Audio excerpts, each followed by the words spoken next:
બનાસકાંઠાના પાલનપુર શહેરમાં આજે મહિલા કોંગ્રેસ દ્વારા સૂત્રોચ્ચાર સાથે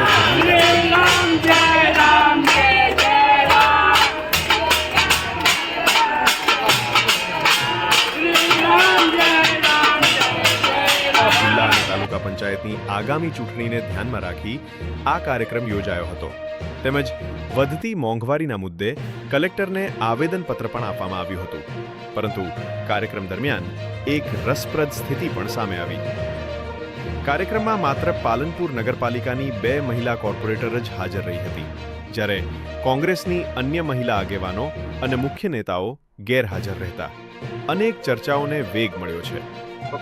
જિલ્લા આજે બનાસકાંઠા મહિલા કોંગ્રેસ દ્વારા આવેદનપત્ર આપવામાં આવ્યું મોંઘવારી વિરુદ્ધ। એના માટે હું એટલું કહીશ કે આંતરરાષ્ટ્રીય મહિલા દિવસના દિવસે સરકારે બહેનોને કંઈક ભેટ આપવી જોઈએ કે બહેનો સારી રીતે જીવન જીવે, પરંતુ આપણી સરકારે તો આંતરરાષ્ટ્રીય મહિલા દિવસના આગલા દિવસે ગેસના ભાવમાં એટલો તોતિંક વધારો કર્યો કે બહેનોને બિચારીને ઘરનું બજેટ જ ખોરવાઈ જાય। 1-2 રૂપિયો નહીં, સીધો 60 રૂપિયો। ઇઝરાયલ અને ઈરાનનું તોફાન ચાલે છે યુદ્ધ, એના માટે થઈને આપણા ઇન્ડિયામાં ભાવ વધારો કરી દીધો।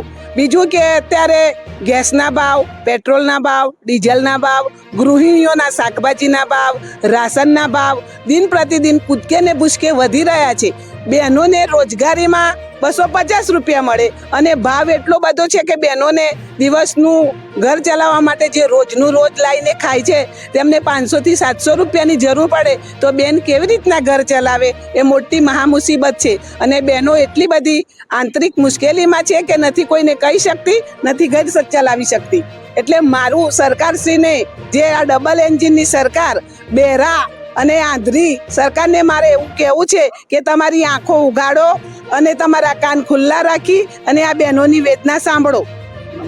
મારું નામ કમળાબેન પરમાર।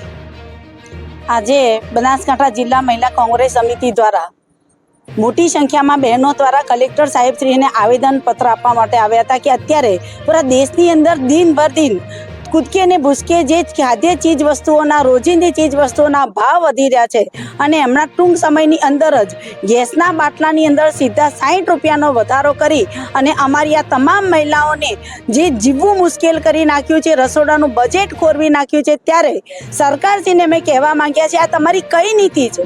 તમે ખાદ્ય વસ્તુઓ જેનાથી લોકોને જીવવાનું છે, સવારે ઉઠી અને શરૂઆત કરવા માટે થઈને ગેસ ચાલુ કરવાથી શરૂઆત થાય એનાથી ભાવ વધારી દીધો અને જે વસ્તુથી લોકોને મોત મળી રહ્યું છે, જે મહિલાઓનો સિંદૂર છીનવાઈ રહ્યું છે, જે માતાનો ખોળો અત્યારે છીનવાઈ રહ્યો છે, એવા દારૂ ડ્રગ્સને તમે સસ્તા કરી રહ્યા છો। ઓનલાઈન અત્યારે દારૂ મળી રહ્યો છે। આ કઈ તમારી નીતિ છે સાહેબ? આપણે કહેવા માંગીએ છીએ અમારી તમામ મહિલાઓ દ્વારા અમારી આ વેદના સાંભળો અને આપણે જે આ દિન પ્રતિદિન આ જે ખાદ્ય વસ્તુઓના જે ભાવ વધારી રહ્યા છો એ પાછા ખાંચો અને ખરેખર જો તમે મહિલાઓનું હિત જોતા હો તો તાત્કાલિક પૂરા રાજ્યમાં દારૂ ડ્રગ્સની નીતિ બંધ કરો। ઠેર ઠેર બુટલેગરો ફરી રહ્યા છે, ઓનલાઈન દારૂ મળી રહ્યો છે એ બંધ કરો અને ડ્રગ્સના વેચાણ થતા અડ્ડાઓ બંધ કરો, ત્યારે તમે સાચા લોકો મહિલાઓના હિતમાં તમે વાત કરી જણાશે। આશાબેન રાવલ, બનાસકાંઠા જિલ્લા મહિલા કોંગ્રેસ।